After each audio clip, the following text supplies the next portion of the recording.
The last area I want to talk about is the 5 critical skills that entrepreneurs need. Now, the first is going to sound like it's out of a textbook, but the definition may be a little bit surprising, and that is leadership. Now, I don't know how much stuff I read about leadership, and I never really understood it until I saw people who were genuine and true leaders. Because leadership only comes into play when things aren't going well. And the key aspect of leadership is the ability to build a consensus in the face of uncertainty. Now, oddly enough, I'm not actually very good at this, but I have known many people who have a remarkable ability of taking a large group of people who have divergent opinions, all of whom have good evidence for their positions, and where there really isn't an analytically determinable course of action. And they can stand up in front of that group and say, okay, we know that this is risky, but we're all going to get together and we're going to go and we're going to do that. And that is what leadership is about. When everybody goes, well, I don't really agree, but you know what? He's right, we got to do this together and we got to go make it happen. And that is the key aspect of leadership. Since I really haven't learned it well, I don't think it can be taught. I think it's a personality skill about being persuasive. And that's a really critical skill, to be able to bring together people with divergent opinions under uncertainty and get them to agree to attack a particular goal. The second skill you need is communication. Everybody in your organization has to know what their job is and has to understand in some even I forgot the word. This is the problem when you get older. When you think of the word, raise your hand.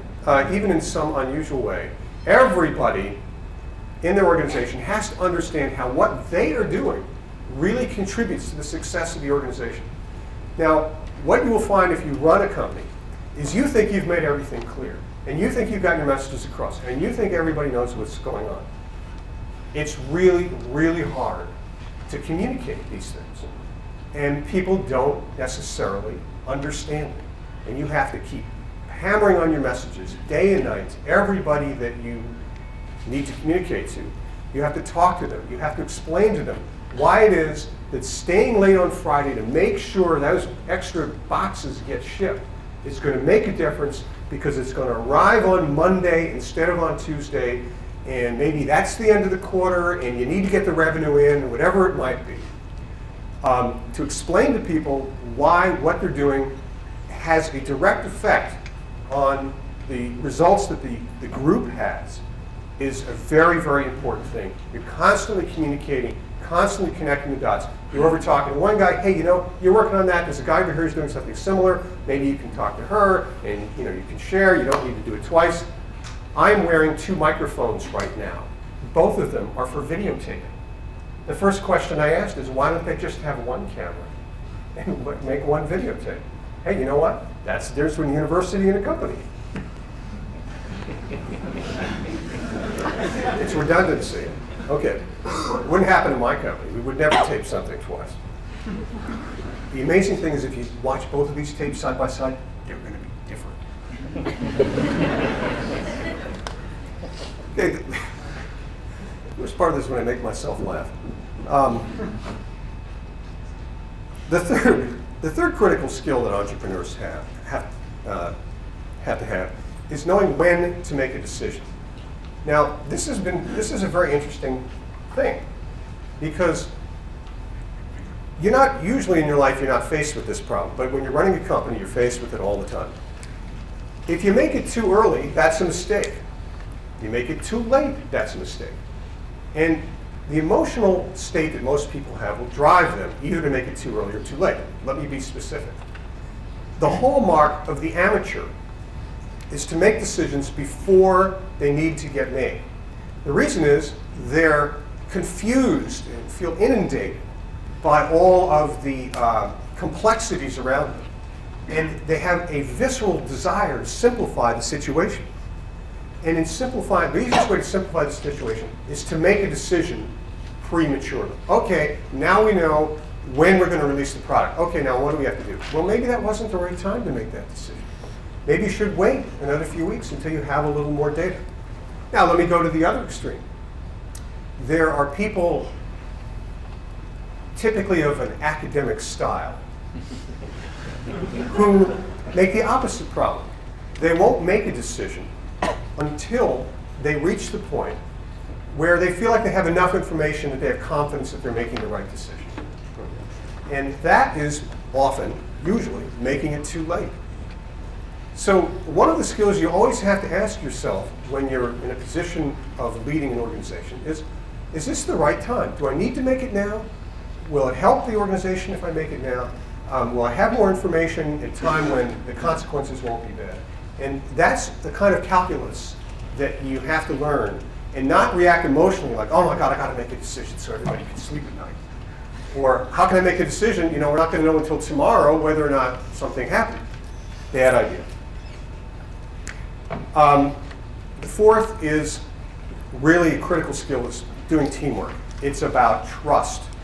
It's about delegation. It's about supporting the people around you and believing that their skills are skills that you don't have, and most important, knowing that sometimes they know better than you do. Just because you may be the CEO of an organization or the vice president of a division, whatever it is, you don't have a monopoly on what's right or what's wrong. And it doesn't mean that you know better than the other people who work for you. You have to learn to let the intelligence of the institution, of the organization, sort of bubble up. And most of the good ideas actually will come from within. Maybe people who have direct contact with customers, people who have direct contact with suppliers, whatever it might be.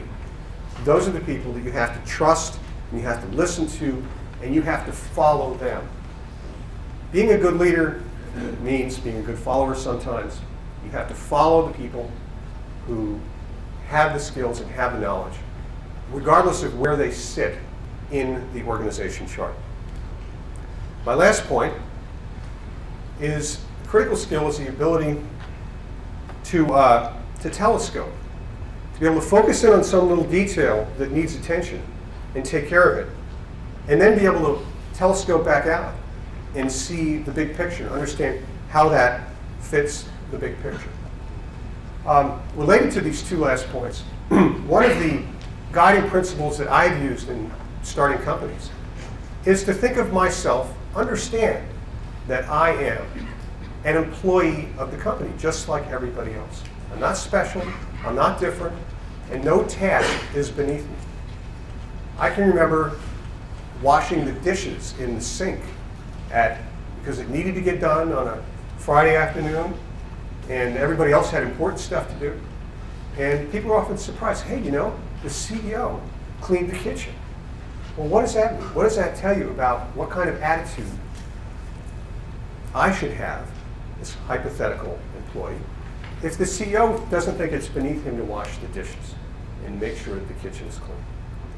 So if you think of yourself as an employee, just like everybody else in the organization, that's a great way to build trust, to do teamwork, and to support the people around you. And also represents your ability to telescope, to be able to look at the small details and come out and look at the wide details as well.